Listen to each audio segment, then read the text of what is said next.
electric cars, 3D printing and automation. These are to be some of the key investment opportunities in 2020. That's according to Ark-Invest, and their analyst Tasha Keeney joins us now. Great to have you with us. Thanks for having me. To be fair, electric vehicles, automation, something that you guys have been saying for a long while now is going to be a huge growth opportunity. I wanted to start by talking about Tesla because we mentioned that earlier. Are people at Ark doing the happy dance that Elon Musk was doing in China last week as a result of the share price?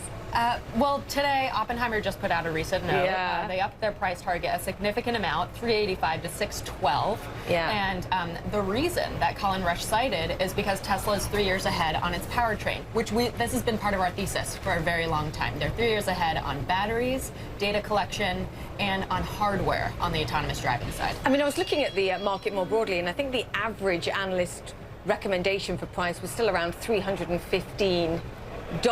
So is this, to your point, the beginning of perhaps other, and auto analysts specifically here, perhaps? Because you always said there's a technology aspect to this story that traditional auto analysts are missing. Is this the beginning, do you think, where people go, okay, we're starting to see? I think so. And what's really interesting is even if you look at the price target changes, not a lot of analysts have actually changed their rating on the stock. No. And what we think is going to happen is those analysts are going to get their performance reviews soon. And if you're a traditional auto analyst and you've sort of been misunderstanding the story, maybe they'll take the stock and they'll give it to a tech analyst. So we think this is really the turning point where people are starting to realize that Tesla really has an advantage. Other auto companies just aren't catching up. And we're excited for it. Talk to me about China as well, because we were talking about what Tesla's achieved in China. I mean, they ground broke, produced a factory, and are now delivering cars all in the space of a year. I mean, one of the interesting things for me is that would not be possible in any other nation in the world. So there's a China story here, but there's also the opportunity that China represents here for Tesla. Exactly. And what's very interesting is, you know, Tesla's the first automaker. This is a wholly owned factory. Yes. So this is all less than a year that this happened. And it shows that Tesla can scale in a capital efficient manner, which we think is really important for sort of that long-term picture.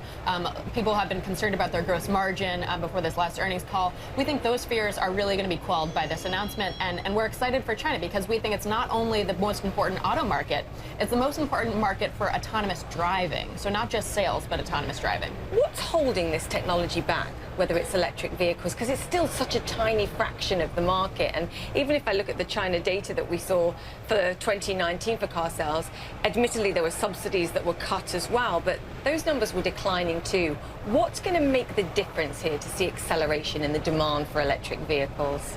Well, from our work, my partner analyst, Sam Kors, has done a lot of work on electric vehicles. And basically, if you use Wright's law, which is a law that says for every cumulative doubling in production, you get a corresponding decline in price. So right now, an electric vehicle on a like-for-like basis is still more expensive than a gas-powered car. That's going to change in the next couple of years. And we really think that those underlying economics and that sticker price change without subsidies, by the way, is what's going to make this demand an inflection point. And you have a chart that shows Wright's law actually in your 2020 presentation, which I recommend everybody reads because it's exciting irrespective. Big idea. But it's followed for the last 100 years. This is not something that we're just pulling out and saying, hey, you know, we think this will apply from now on. It has applied over the last 100 years, which is why you're referring to it. Exactly. And by the way, we use this to model many innovative technologies. You can look at DNA sequencing, for example. Wright's law really holds up for these types of innovations. So talk to me now about flying cars. It was the big story at CES. What do we think of this, really?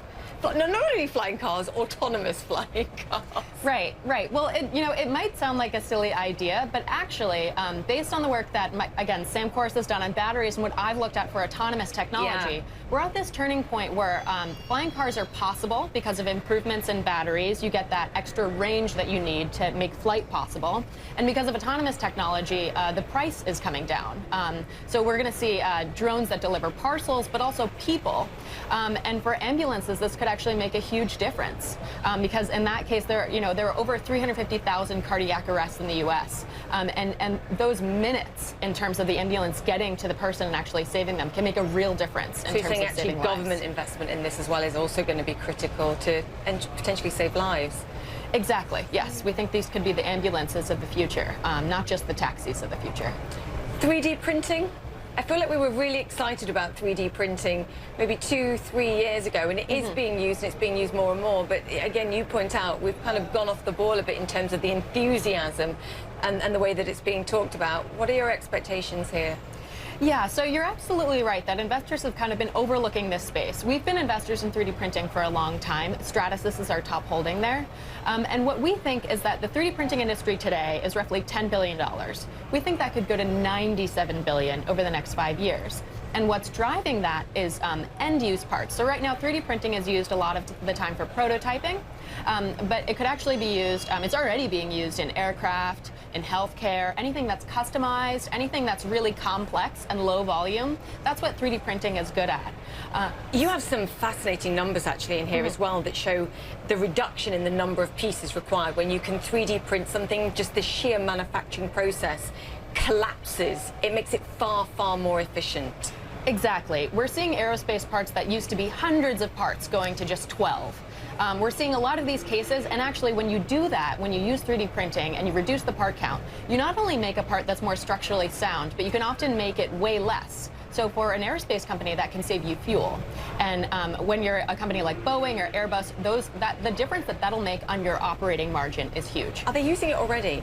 Yes or no? Or they are? Yes, they are. But that's precisely the point. That 3D printing today is only 1% or less of the parts in a plane. We think that could grow significantly over the next 5 years. I always feel like time with you slips by so fast. We will get you back. Plenty more to discuss as always, but I recommend again your 2020 report is phenomenal, super interesting. Tasha, great to have you with us. Thanks for having me. Tasha Keeney there of Ark-Invest.